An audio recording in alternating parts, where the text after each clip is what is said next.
Welcome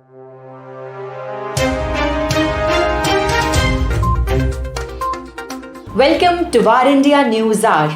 It is time to strengthen your organization's cybersecurity with a cyber range. A cyber range is a platform that provides hands-on cybersecurity practice to teams of professionals. The range simulates the worst possible attacks on IT infrastructure, networks, software platforms, and applications.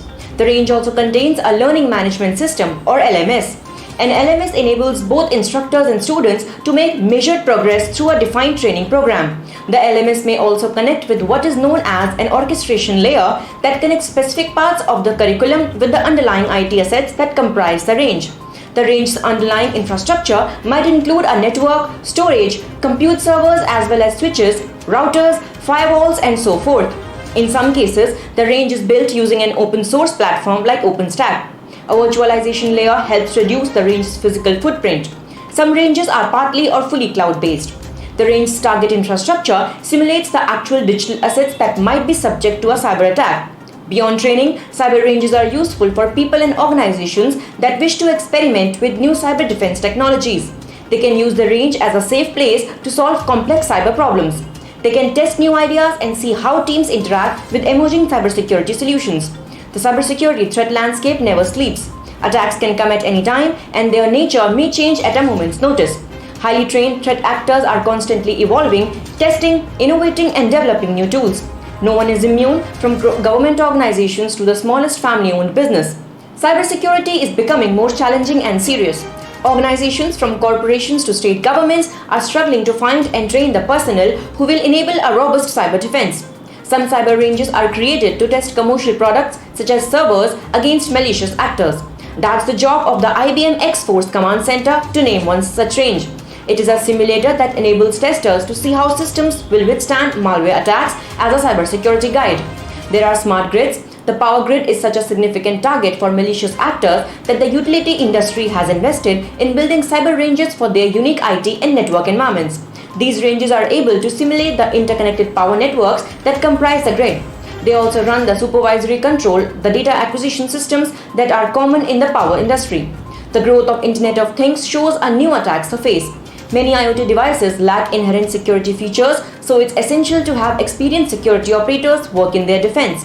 The cyber range for IoT must simulate the large number of devices and the distributed, perimeter-free environments in which they are deployed. As the cybersecurity landscape continues to evolve in ever more threatening ways, the cyber range will have a role to play in preparing cyber professionals to rise to the occasion of cyber defense. Let's look into today's headlines in VARINDIA. Former Twitter CEO agrees with Musk to reverse Trump's Twitter account ban. Former Twitter CEO Jack Dorsey agrees with Tesla CEO Elon Musk, who recently said that he would reverse Twitter's ban on former US President Donald Trump. Responding to a user on Twitter, Dorsey said that banning Trump's Twitter account was a business decision and shouldn't have been. He added that permanent bans are a failure for the company and don't work. He also explained that a permanent ban should happen only if anyone is involved with CSE, illegal behavior, spam or network manipulation, etc. Government warns app caps taking users for a ride. The Consumer Affairs Ministry warned of strict action against online cab aggregators if they fail to address rising consumer complaints and put an end to unfair trade practices such as levying inconsistent cancellation charges, insurance and COVID-19 charges for every ride without the consent of customers. It has been found out that out of all cancellations, in more than 30% cases, the drivers force customers to cancel the ride. Therefore, customers end up paying the cancellation charges for no fault of theirs. 65-year-old gets severely injured in Olaelectricscooter accident. A Jodhpur man has flagged a software bug in Olaelectricscooters after his father suffered a severe head injury in an accident. Pallav Maheshwari wrote that a software bug in Ola Electric is causing its scooters to go on in reverse mode at full speed. His father suffered severe injuries and needed 10 stitches on his head. Maheshwari's 65-year-old father was bringing the scooter inside his house to park. He banged his head on a wall and broke his left arm, which would have to be operated with 2 plates inserted. Apple to discontinue iPods after 2 decades of its service. Apple has officially announced the end of iPods after 20 years. The company has officially announced that it will discontinue manufacturing Apple iPod going forward. However, users can buy the latest iPod Touch model until the existing supplies last in Apple stores. Steve Jobs announced the launch of the iPod to the world back in 2001.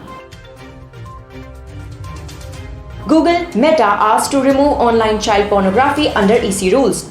Google, Meta and other online services providers will be required to find and remove online child pornography under proposed European Commission rules.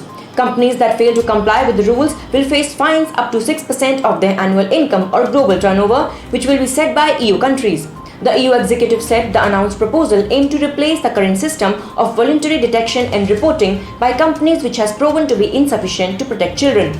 The rules will apply to hosting services and interpersonal communication services such as messaging services, app stores and internet access providers. That's all for now. Please like, share, comment and subscribe to VARINDIA News Magazine. You can download the VARINDIA app from Google Play Store and Apple App Store for the latest news and updates. Stay tuned. Thank you.